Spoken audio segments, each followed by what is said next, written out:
नमस्कार। आज हम बात करने वाले हैं एक बहुत ही ज़रूरी सरकारी स्कीम के बारे में। एक ऐसी स्कीम जो सच कहूँ तो किसी की भी ज़िंदगी में मुश्किल वक्त आने पर बहुत बड़ा सहारा बन सकती है। तो चलिए ज़्यादा समय न लेते हुए सीधे समझते हैं इसे। कभी सोचा है, भगवान ना करे पर अगर किसी का रोड एक्सीडेंट हो जाए तो क्या होता है? वो अस्पताल की भाग दौड़, इलाज का भारी भरकम खर्च, मतलब सोचकर ही घबराहट होती है ना? पर अब ऐसे मुश्किल हालात में सरकार मदद के लिए आगे आई है। जी हाँ, अब मिलेगी सरकारी मदद। तो आज हम क्या-क्या जानने वाले हैं। सबसे पहले तो देखेंगे कि सड़क हादसे में ये सरकारी मदद आखिर है क्या। फिर समझेंगे कि ये जो पीएम राहत स्कीम है, इसका मतलब क्या है। और हाँ, सबसे ज़रूरी सवाल, इसका फ़ायदा किसे और कितना मिलेगा। इसके लिए अप्लाई कैसे करना है, कौन सी बातों का खास ध्यान रखना है, और आखिर में ये बात क्यों इतनी ज़रूरी है कि हम सब तक इसे पहुँचाएं। तो चलिए शुरू करते हैं पहले पॉइंट से, सरकारी मदद। देखिए, हम सब जानते हैं कि भारत में हर साल लाखों सड़क हादसे होते हैं। और दुख की बात यह है कि कई बार लोगों को सिर्फ इसलिए सही इलाज नहीं मिल पाता क्योंकि उनके पास तुरंत पैसे नहीं होते। हालत और बिगड़ जाती है। बस इसी सबसे बड़ी प्रॉब्लम को दूर करने के लिए सरकार ने खास पहल की है। और इस पहल को, इस नई सरकारी योजना को एक नाम दिया गया है, प्रधानमंत्री राहत स्कीम 2026। इस नाम को मैं कहूँगा अच्छे से याद कर लीजिए, ये किसी के बहुत काम आ सकता है। तो नाम तो हमने जान लिया, पीएम राहत स्कीम। पर सवाल ये उठता है कि ये स्कीम आखिर है क्या, इसका काम क्या है। चलिए इसे थोड़ा और गहराई से समझते हैं।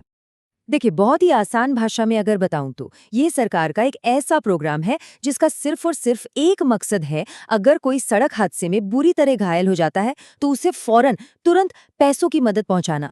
बिल्कुल, मकसद एकदम क्रिस्टल क्लियर है। जैसा कि आप देख सकते हैं, रोड एक्सीडेंट में घायल लोगों को तुरंत आर्थिक मदद देना। मतलब इलाज के बीच में पैसा रुकावट नहीं बनना चाहिए। बस यही इसका मूल मंत्र है। ओके, तो अब आते हैं सबसे बड़े और सबसे जरूरी सवाल पर। भाई, ये फायदा मिलेगा किसे और कितना मिलेगा, है ना सबसे काम की बात। चलिए जानते हैं। तो देखिए, इसका फायदा हर उस इंसान को मिलेगा जो किसी सड़क हादसे में घायल हुआ है और जिसे इलाज के लिए अस्पताल में भर्ती होना पड़ा है। ये इसकी बेसिक शर्त है। और जो आर्थिक मदद की बात है, वो कोई छोटी मोटी रकम नहीं है। ये एक काफी बड़ी मदद है, ताकि इलाज के खर्च का जो पहाड़ जैसा बोझ परिवार पर आता है, वो कम हो सके। तो कितनी मदद मिलेगी? कम से कम यानी मिनिमम असिस्टेंस जो है वो है 1 लाख रुपए।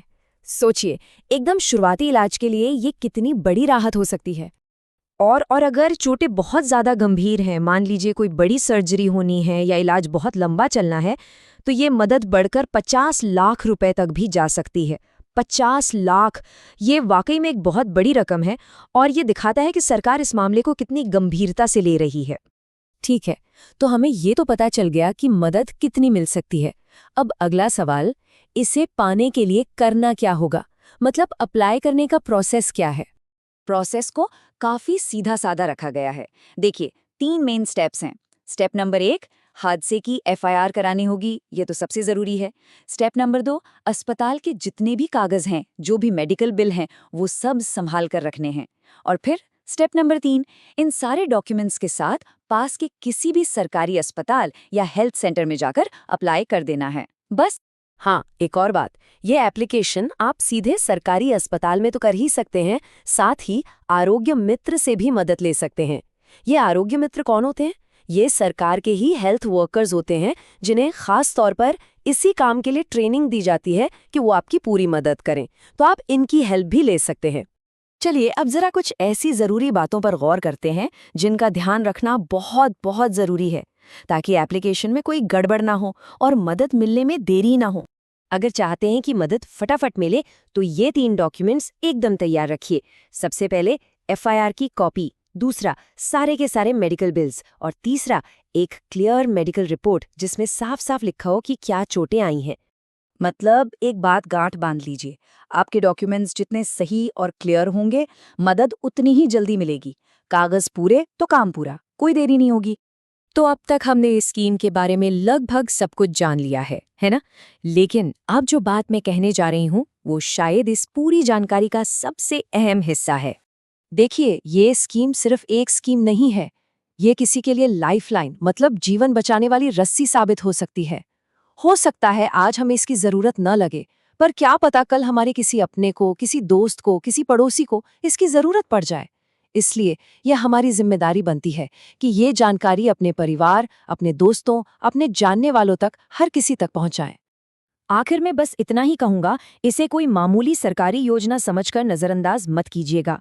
ये योजना सच में किसी की जिंदगी बचा सकती है और ऐसी जानकारी को आगे बढ़ाना, इसे फैलाना हम सब की एक सामाजिक जिम्मेदारी है। धन्यवाद।